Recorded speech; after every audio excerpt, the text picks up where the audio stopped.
but I am going to compete. We'll see how it goes. I am just hoping that I can get top 16. Top 16. Top 16. Hey everybody, Darcy here. I am currently heading to the local qualifier to participate today, and I am super nervous. I'm nervous on a number of accounts. I think this video is going to be longer than the other ones, so do bear with me on these. I'm nervous on a couple of different accounts. The first one is obviously participating in this event. I'm not done something like this before, and so as I mentioned in the previous video, I'm really nervous because I just don't want to mess something up, at least just getting to the event. Once we're playing, I think things will be fine. And you know what? The matches themselves might prove to, raise my nerves, but that's just natural. It's more so just like making sure that I register and do everything properly. That's where I'm really nervous. The second thing is, if you haven't been paying attention to the YouTube channel, I decided to stream this event. And so I spent a lot of time yesterday trying to get the stream stuff that I need for this already. And I'm currently got to run to my work office to grab materials for the stream so we can stream this. I feel like I put a lot of pressure on myself, maybe bit off more than I can chew. I hope that I can pull this off and do, what's necessary, but all of that is starting to hit me as well. So I hope that this goes as planned, I guess is the way that I can describe it. So hopefully if you're watching this after the fact that the stream went really well and you were happy about it, and then I thank you for watching. If not, I'm going to try to be like, oh, well, like that wasn't the original goal or plan. That just was kind of a last spur of the minute thrown together thing. Haha. We'll see how it goes. But obviously this video is going to update you guys on how things went at the LQ. I'm going to try to record these after every match if I have time, so that I can kind of be like, hey, this is how this went. This is how this went. This is how this went. We'll see. Anyways, stay tuned for more updates. We're trying to get as many people as we can. LA. Yeah. All right, so we just finished round one. I played against AJ in round one, and he was playing an ice primal deck, I think it was. He had a lot of Ifrits, Shivas, things like that. He pretty much got turn one this Sid Randall down, which means that I get no in-play effects, and from there he just kind of shut me down. I kept trying to figure out a way to get that off the field. The turn that I had Moomba to try and do it, this Moomba here, I didn't have a way to dull him or do damage, and I could not get to my Eden in order to be able to take him out. So that was kind of unfortunate in that sense.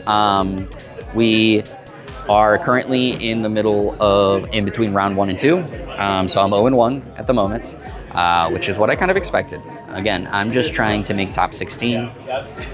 In a hopeful way, I want to go 2-2. And right now, we're 0-1. Heads off to AJ, did great. I got 3 damage down on him. I got 3 damage down quickly on him. It was after that he kind of took over, and yeah, that was it. So anyways, that was round 1. We'll see you back for round 2. Okay, round 2 just ended. I got the win. So I dealt 7 points of damage. My opponent dealt 4. They played a lightning wind deck, and the 3-cost wind, the Emperor, was something that kind of like scared me. It basically, when it was on the field, my field abilities went up by 2 to play them, and then when I destroyed Gavin, that Gavin is who I played, when I destroyed it, he would be able to just basically replay the Emperor out. Part of the reason why it's kind of scared me is because I had Selfie on the field, which has a 0-cost field ability, and it made it that much more difficult to try to utilize that to try to push damage across. But thankfully, I was able to do it, got to play Eden down late to destroy the one blocker that they had on the field, and he basically didn't hit any EX. I don't know if he has any EX, but we're 1-1 on the day.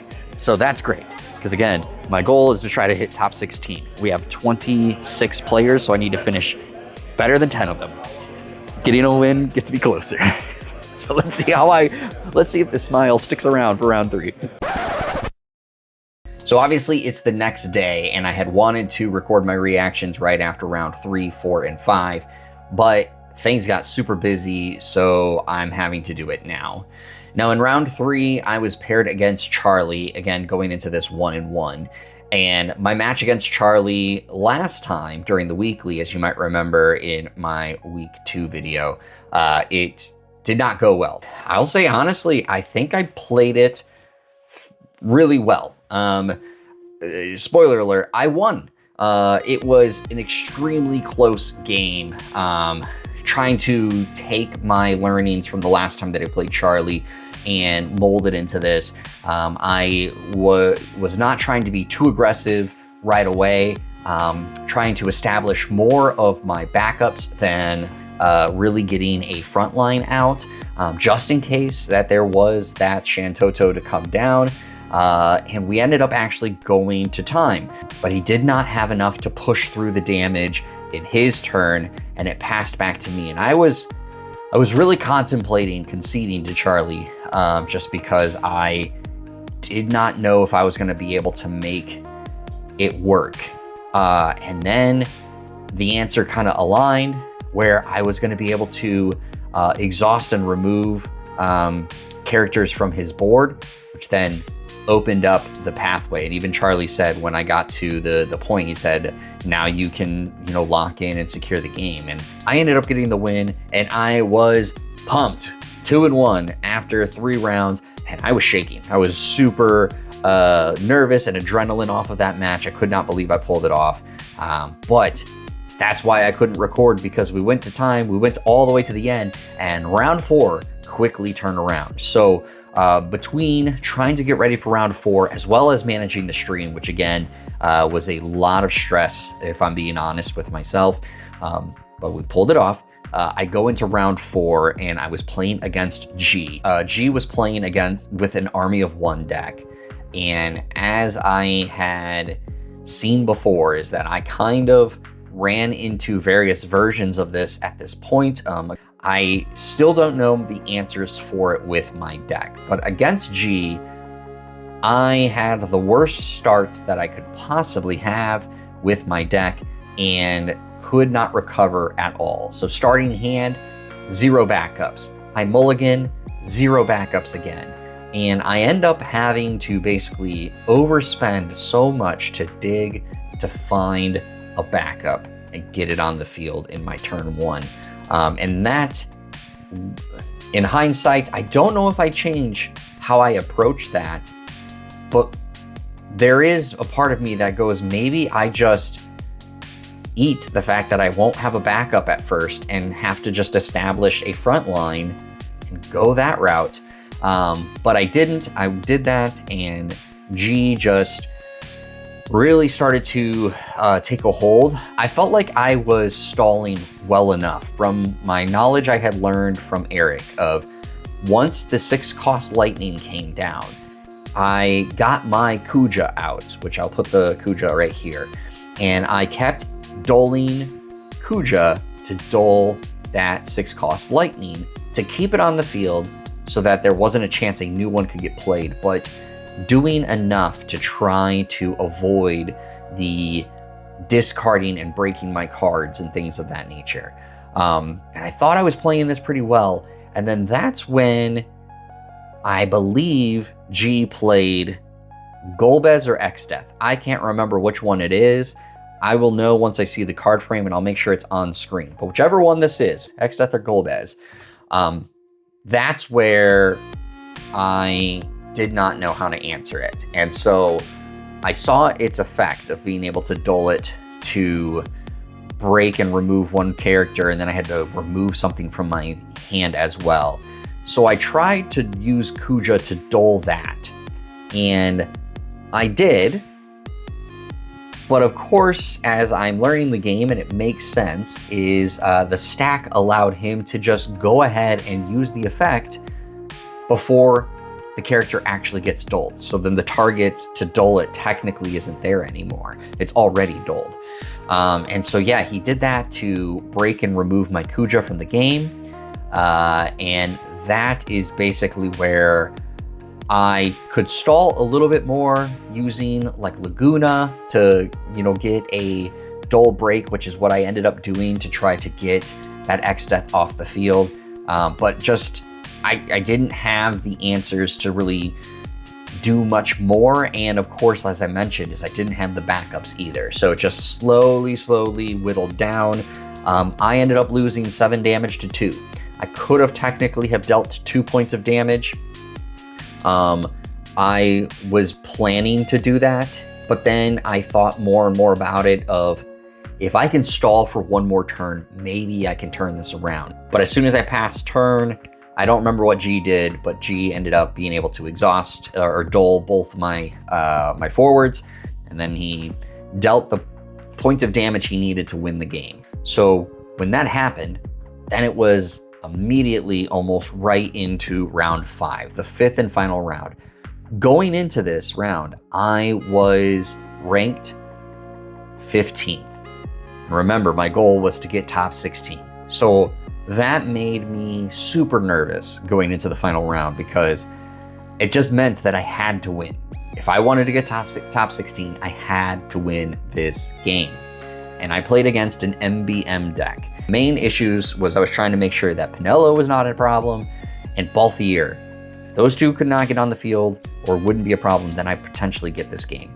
And I start off pretty strong. Still don't have the backups that I want or need, but I still start off pretty strong, even with 2 bad hands. Again, draw cards, don't have a great hand. Mulligan, still don't have a great hand, but I'm doing okay. I'm establishing what I could do. And then this is when I got MBM'd. I will just put it that way. He started being able to just get a number of MBM characters down on the field. Had Pinello out on the field even after I got rid of Pinello, got a new Pinello out. Was establishing quite a board, and then basically could start using Pinello's ability to dole 3 active MBM characters and force me to break a character. He was able to do it twice in a turn and still have characters to attack with, which was the hard part. And there at the end, we went to time, and I made 2 major mistakes in that game. I will say, even if I do these card plays correctly, does that mean I win? Not necessarily, but I do think that I'm closer to winning and potentially do win. There came a point in time where my opponent was using Pinello's ability, and I had to break a character on my field. I was currently sitting at 4 points of damage. I had on my field Squall, who was a 10k powered up character, not being able to be broken or damaged, I should say, things like that. So I was like in my head going, okay, if I can keep him on the field, I can use him to block a bunch, and my opponent is going to have to try to figure out an answer for it. Renoa I had on the field as well. At damage 5, when she attacks, can dole everybody. So my thought was, if I could keep her on the field and get 1 point of damage on myself, like allow 1 point of damage, then I might be able to swing and take this away, basically hoping that my opponent makes a mistake. And then I had Selfie, and Selfie has a 0 cost ability that I can choose another category 8 forward, give it 1,000 power, give it a haste, and give it brave. And I had to choose to break one of them. And my choice was Selfie. The thought process again was the other 2 characters I prioritized more. But after I chose to break Selfie, I thought after it went into the break zone, I should have chosen Renoa instead, because I'm banking on my opponent to not realize about Renoa's ability, which I had mentioned earlier to my opponent, and I need them to attack me in order to make that happen. So it's not ready to go at this point. And I should have chosen Selfie for the simple fact of I would have been able to, on my next turn, use Selfie's ability to attack with Squall, keep him upright, and avoid any choose a dull character and break them abilities. Well, the other thing is I didn't have answers to getting Penelo off the field, but I ended up at a point, I'll just say, is like basically I kind of reestablished a board where I had Squall, Renoa, and a third character again. And at this point, I had drawn a Moomba in my hand, and I did not have the cost to activate it, but I did have its alternate activation of exhaust 2 character active forwards and be able to break a dulled character or a character that's been dealt damage. And my opponent went to use a Penelo effect. And in the first instance, I believe they dulled Penelo while they did the effect.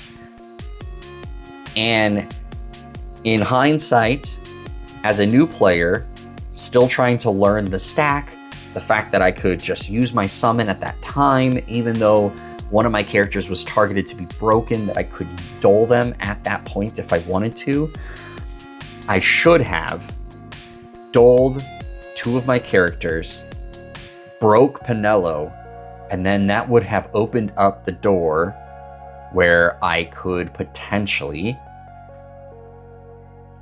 survive long enough to potentially have 2 characters to deal the 2 points of damage that I needed, because they were at 5 points of damage. I was at 4 points of damage at this point, and I didn't. I just discarded them, and as soon as it hit my break zone, I literally closed my eyes and said, "Oh no, I just made a mistake.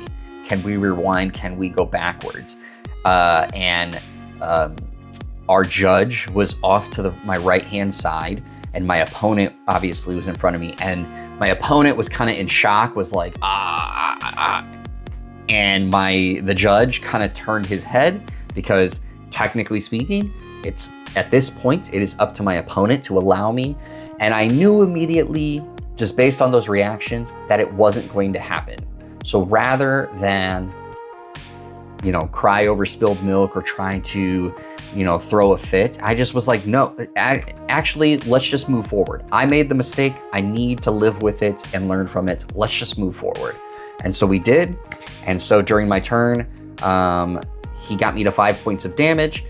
I go to my turn and I draw 2 backups, so I don't have another forward to push the extra point of damage across. Basically, I just needed a character with haste to do it. Wasn't able to do it, so I just dealt my 6th point of damage and then conceded to my opponent. So I lost 7-6, and so I went 2-3 in the tournament, and finished 19th overall. So of course 16 was the goal, and I didn't get it, which meant I wasn't going to get my Seymour card that I was really hoping for. And truth be told, I was bummed. I just felt so disheartened over how that felt, only because I knew that I was so close, and I felt I played pretty well overall throughout the day, that it was just kind of like that. Mistakes happen when you're new players, and at the same time, mistakes happen when you don't slow down. And both of those are things that I take to heart and understand. So that's the case. So I did not win my Seymour card. But I will say, I did get him. So this is where I want to shout out my community. So my community here in Roseville, Minnesota, or the Twin Cities area, has been super awesome and very welcoming. I say that probably every video. I'm going to say that again. And to my surprise, when I needed to wrap up the stream to head home, the 2 people who were helping running the event, so shout out to Curtis and shout out to Jordan, I told them, hey, I gotta leave.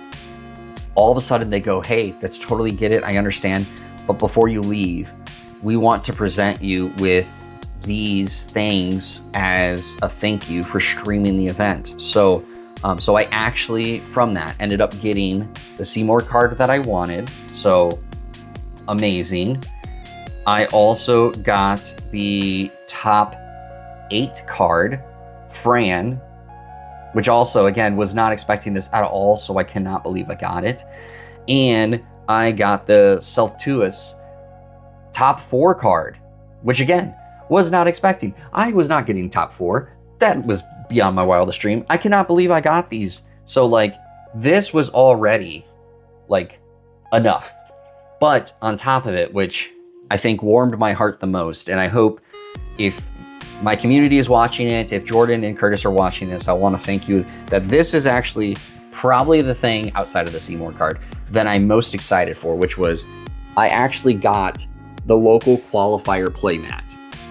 And I say that why I'm so happy to get this is because, again, this was my first ever local qualifier. And now I have a playmat that actually commemorates my first local qualifier, my first time competing in an actual Final Fantasy TCG tournament. Did I finish where I wanted? No. Did I do about as well or better than I expected? Honestly, yes. So getting this playmat just warmed my heart so much. I told my wife after I got home, I said, I don't know how many first-time players competing in their first local qualifier will be able to walk away with a playmat to commemorate their first local qualifier. But I get to, and that's awesome. Again, I'm just so happy with that. I want to end this video by basically saying, while there was internally so much stress going into this local qualifier, from deciding last minute to stream, to wanting to get the Seymour cards in my deck but not having enough time to actually get them, and none of the local players having any extra copies to give me, to the fact of just trying to compete in my first event and being nervous for appearing. This was an awesome experience. I had an amazing time. I still left with a smile on my face. I was happy to see the community thriving and feeling good and having a great time. And that's all you can ask for. That's really all you can ask for, in my opinion, at least. So yeah, that is my first local qualifier experience. If you didn't get to check out the stream, again, I will put the link down in the description below of the stream. I edited the stream down so it's not as long and it goes right into all the matches, and there's timestamps for all the matches. So if you want to just watch that, that's great. And I also want to give a shout out to, basically I should say shout out to all of you. So thank you so much for tuning into these videos and subscribing to the channel. We surpassed 300 subscribers, which, to give you guys a bit of background, is I've been doing my YouTube channel, this one in particular, since 2014. So I've been doing this for basically 12 years. It's not exactly 12 years, but I've basically been doing this for 12 years. It's taken so long to get to 300 subscribers, and now I'm here. And it's thanks to all the people watching my video game coverage, all the people watching the recent Final Fantasy TCG stuff. You guys have just been awesome and amazing, and I want to thank you all so much for being a part of this video and this journey, because we have more to do. We have more to come, okay? That's all I can say at the moment. I don't know what I'm going to do just yet, but we have more to come. So with that all said, if you like this video, make sure you hit the like button, as that always helps with the algorithm. And if you want to see more of these videos and my journey, as well as my video game coverage, hit the subscribe button so you can be notified of future videos and live streams and anything like that. Anyways, thank you all. I feel like I'm rambling. So with that, everybody, as I always say, stay hydrated, stay healthy, stay safe, and keep on gaming. I'll see you guys all in the next video. But until then, enjoy yourselves.